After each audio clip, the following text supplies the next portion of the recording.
अस्सलामु अलैकुम dear students, welcome to all of you. आज का जो हमारा टॉपिक होने जा रहा है इस क्लास में क्लास 12th इकोनॉमिक्स का पेपर ए। तो उसमें हम देखेंगे आज causes of increasing returns two factor. Last class में हमने पढ़ा था returns to variable factor, law of variable proportions. तो उसमें फिर हमने 3 स्टेजेस ऑफ प्रोडक्शन पढ़े थे। There was increasing returns, diminishing returns and negative returns. उन चीज़ों के लिए कौन से फैक्टर्स रिस्पॉन्सिबल हैं पहले हम देखेंगे। Increasing returns to variable factor, तो उसके लिए कौन से फैक्टर्स रिस्पॉन्सिबल होते हैं, क्यों इंक्रीजिंग रिटर्न्स ऑकर होते हैं इन the initial stages of production. उसके लिए डिफरेंट फैक्टर्स जो रिस्पॉन्सिबल होते हैं उनको हम एक्सप्लेन पहले करेंगे। देखिए, पहला फैक्टर जो रिस्पॉन्सिबल होता है for the increasing returns to variable factor, fuller utilisation of the fixed factor.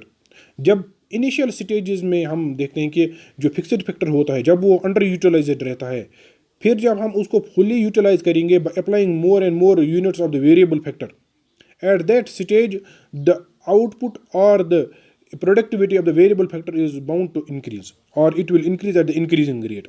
In the initial stages fixed factor remains underutilized. In initial stages of production, such as in the initial stages of production, fixed factor जो होता है, suppose हमारी machinery, हमारा एक plant जो है, plant not the tree plant but A manufacturing plant और ए manufacturing factory, उसकी जो मशीनरीज हमारे पास होती हैं, they mostly remain under utilised in the initial stages of production. It is fuller utilization calls for greater application of the variable factor such as labor. जब अगर हम इसको फुली यूटिलाइज करना चाहते हैं, फुल यूटिलाइज हम अगर इस मशीनरी को करना चाहते हैं या प्लांट को करना चाहते हैं, तो it needs more and more or a greater application of the variable factor. Hence, initially, so long as fixed factor remains underutilized, additional units of the variable factor add more and more to total output. हाँ, जब तक fixed factor under utilised रहेगा, जितने भी हम additional units variable factor के add करेंगे, इससे more and more units of output increase हो जाएगा. Output will increase at the increasing rate, और marginal product of the variable factor tends to increase. marginal product जो वेरिएबल फैक्टर का होगा, it will tend to increase. इसी तरह से दूसरा जो फैक्टर इसके लिए रिस्पॉन्सिबल है, that is increase efficiency of the variable factor. Additional application of the variable factor causes process based division of labour that raise efficiency of the labour. जब हम additional application of variable factor यानी इस्तेमाल करते हैं, additional units of the variable factor इस्तेमाल करते हैं with fixed amount of the with the constant amount और given amount of the fixed factor, तो उससे क्या हो जाता है, process based division of labour ये हो जाता है. तो उससे एफिशिएंसी ऑफ लेबर बढ़ जाती है. सपोज फॉर एग्जांपल, अगर हमारे पास एक मशीन है, आप अगर उसके लिए जो आइडियल ये जो रेशियो है लेबर के capital labour ratio, that is for every one machine ideal combination of workers which can use this machine or which can be used with this single machine is 6. So for example, अगर हम 2 ही labourers इस्तेमाल करते हैं, तो उससे क्या हो जाएगा कि machine will remain under utilised, और जो वर्कर्स भी होंगे they will be overburdened with different workers. उनको एक ही को मल्टीपल काम करने पड़ेंगे, तो उससे एफिशिएंसी या डिवीजन ऑफ लेबर नहीं हो जाएगा. बल्कि जब हम बराबर 6 लेबरर्स इस मशीन के साथ इस्तेमाल करेंगे, 6 वर्कर्स एक मशीन के साथ इस्तेमाल करेंगे, तो उससे डिवीजन ऑफ लेबर हो जाएगा. यानी हर एक अपना अपना काम करेगा, तो उससे उस काम में उसको ज़्यादा स्पेशलिटी हासिल हो जाएगी, ज़्यादा एक्यूरेसी हासिल हो जाएगी, ज़्यादा प्रिसिशन उसको हासिल हो जाएगा. तो उससे efficiency of the variable factor बढ़ जाएगा. जब उसकी एफिशिएंसी बढ़ जाएगी, तो उसका आउटपुट भी बढ़ जाएगा और उसकी प्रोडक्टिविटी भी इंक्रीज हो जाएगी, और उसका मार्जिनल प्रोडक्टिविटी जो है it will tend to rise.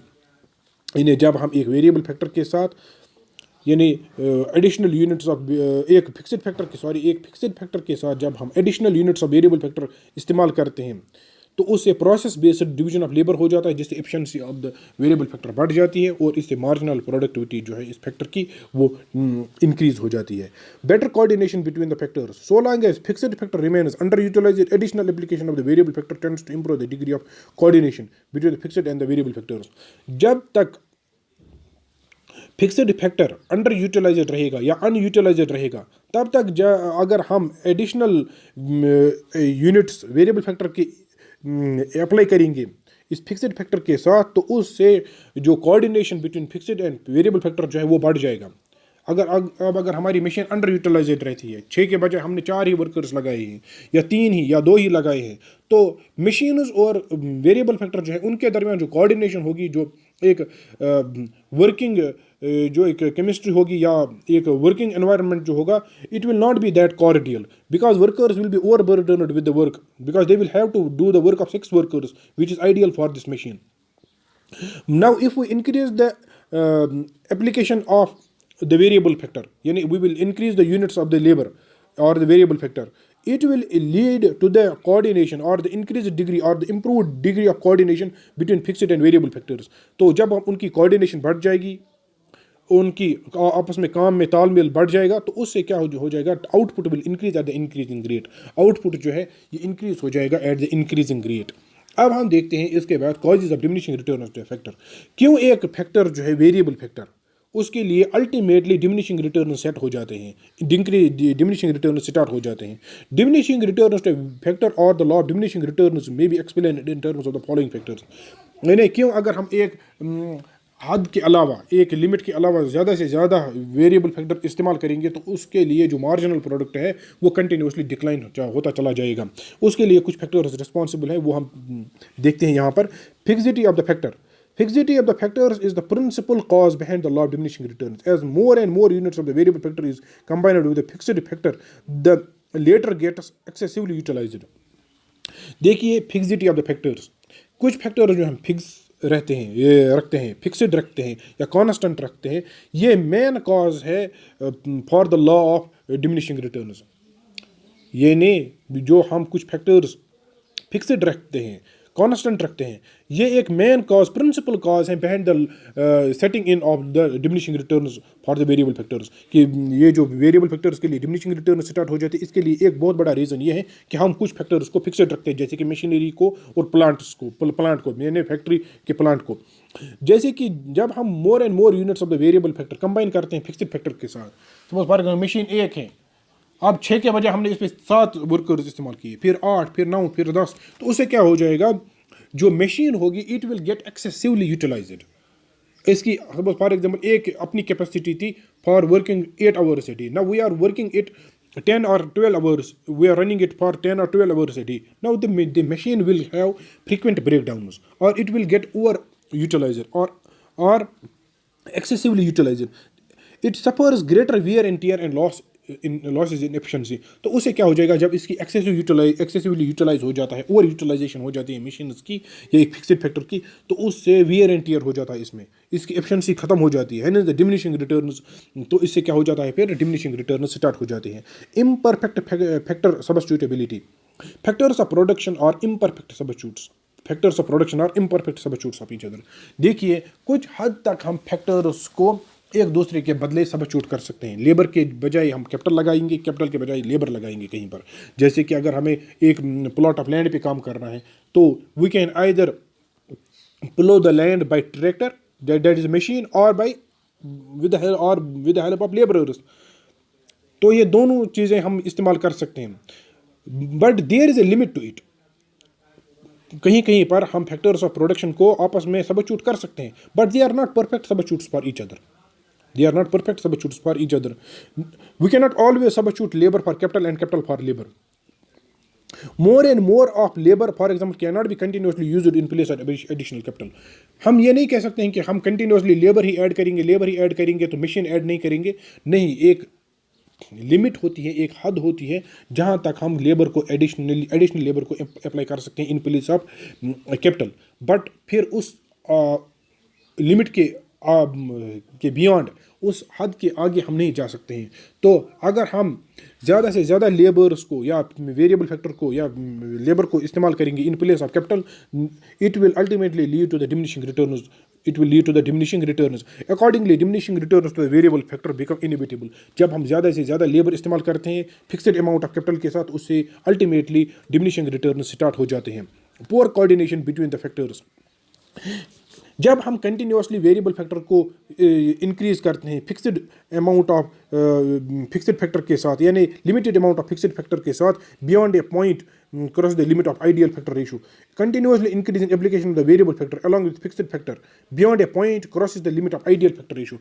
जब हम ज़्यादा से ज़्यादा वेरिएबल फैक्टर को इस्तेमाल करेंगे फिक्स्ड फैक्टर के साथ एक लिमिट के अलावा, जहाँ तक उसकी एक लिमिट थी, उसकी एक हद थी, उसका एक बाउंड्री थी, जब हमने उससे ज़्यादा ही अब वेरिएबल फैक्टर को अप्लाई किया फिक्स्ड फैक्टर के साथ, तो ये थ्रेश होल्ड जो आइडियल फैक्टर रेशो जो था, इट विल ब्रेक डाउन। तो अल्टीमेटली क्या हो जाएगा, तो ये जब डिस्टर्ब हो जाएगा आइडियल फैक्टर रेशो, जो इनके दरमियान एक आइडियल रेशो था फैक्टर और लेबर के दरमियान, वेरिएबल और फिक्स्ड फैक्टर के दरमियान, जब ये डिस्टर्ब हो जाएगा तो उससे एक पुअर कोऑर्डिनेशन हो जाएगी इन दोनों के दरमियान। There will be too much labour working on a too little capital, too many workers, too many laborers will be working on a too little capital or too few machines, which will lead to a poor coordination between the fixed and the variable factors, and ultimately the law of diminishing returns will set in. Ultimately the diminishing returns will set in because there are too many workers for too few capital units, or ultimately diminishing returns will start to occur. Assumptions of the law of variable proportions. The law of variable proportions is based on certain assumptions. These are as follows. Ratio in which, देखिए कुछ assumptions होते हैं law के, जैसे कि economics में हर एक जो लॉ हमारा है यहाँ पर, तो इनके कुछ एजम्पशंस होते हैं जो कि कुछ हम पहले ही एज्यूम करते हैं कि इस तरह से चीज़ें हैं। देखिए यहाँ पर लॉ वेरिएबल प्रोपोर्शंस के कुछ एजम्पशंस हैं। Ratio in which factors of production और कंबाइंड कैन बी चेंज्ड। देखिए इसमें फैक्टर्स ऑफ प्रोडक्शन जिस रेशियो में हम इस्तेमाल करते हैं उसको चेंज किया जा सकता है। Units of the variable factor और होमोजीनियस और इक्वली एफिशिएंट। देखिए पहले हम जो रेशियो है फैक्टर्स ऑफ प्रोडक्शन का वो हम चेंज कर सकते हैं, लेबर को बढ़ा सकते हैं, कैपिटल को फिक्स्ड रख सकते हैं, तो इससे रेशियो जो है फैक्टर रेशियो वो चेंज हो जाएगा। इसीलिए हम कहते हैं इसको वेरिएबल प्रोपोर्शंस के प्रोपोर्शंस जो है फैक्टर्स के वो चेंज हो जाते हैं। Units of the variable factor of homogeneous और इक्वली एफिशिएंट। जो यूनिट्स ऑफ वेरिएबल फैक्टर जहाँ जो हमने यहाँ पर लेबर लिया है, इसके डिफरेंट यूनिट जो हम इस्तेमाल करते हैं with the fixed amount of with the given amount of fixed factor और with the constant amount of fixed factor, वो जो डिफरेंट यूनिट्स वेरिएबल फैक्टर के हैं वो होमोजीनियस रहते हैं। Homogeneous means same of same quality, of same productivity, or equally efficient. They are same in every respect. In price, their cost is same, their productivity is same, their efficiency is same, and are increased one by one. And these are increased one by one. Thus, diminishing returns start occurring not because later units of the variable factors are less efficient than the former ones, but because of the fixity of the factor. देखिए इससे क्या पता चलता है हमें, इससे ये हमें पता चलता है कि डिमिनिशिंग रिटर्न जो स्टार्ट हो जाते हैं, अगर हम ये कहते हैं कि सभी फैक्टर्स होमोजीनियस हैं, इक्वली प्रोडक्टिव हैं, इक्वली एफिशिएंट हैं, तो इससे हमें यह पता चलता है कि डिमिनिशिंग रिटर्न इसलिए स्टार्ट नहीं हो जाते हैं कि ये जो लेटर फैक्टर जो हमने ये अप्लाई किए हैं वो लेस एफिशिएंट थे, या जो पहले यूनिट्स हमने इस्तेमाल किए तो वो ज़्यादा एफिशिएंट थे और लेटर यूनिट जो हमने इस्तेमाल किए वो लेस एफिशिएंट थे। नहीं, इस वजह से नहीं ये हो जाता है डिमिनिशिंग रिटर्न स्टार्ट, बल्कि diminishing return start because of the fixity of the fixed factor. ये जो फिक्स्ड फैक्टर हमारा लिमिटेड रहता है तो उस वजह से ये हो जाता है, क्योंकि अब फिक्स्ड फैक्टर ओवर यूटिलाइज हो जाता है, पुअर कोऑर्डिनेशन हो जाती है फिक्स्ड और वेरिएबल फैक्टर के दरमियान। जब हमने वेरिएबल फैक्टर को बहुत ज़्यादा इंक्रीज किया तो ये जो फिक्स्ड फैक्टर है वो कांस्टेंट रहा, वो लिमिटेड था, तो उससे जो एक पुअर कोऑर्डिनेशन इनके दरमियान अब स्टार्ट हो गई, तो उसकी वजह से जो ये हमारा फिक्स्ड फैक्टर लिमिटेड रहता है तो इसकी वजह से डिमिनिशिंग रिटर्न स्टार्ट हो जाते हैं। State of technology does not change. और तीसरा जो हम यहाँ पर लेते हैं assumption, that is state of technology does not change, that the technological now remain same और remain constant, it does not change during our process of analysis. If the technology changes, then the law may altogether change. Any production processes will altogether change. But we hold that the state of technology does not change or it remains constant. Technology does not change. तो ये था हमारा आज का topic. कल हम देखेंगे इसके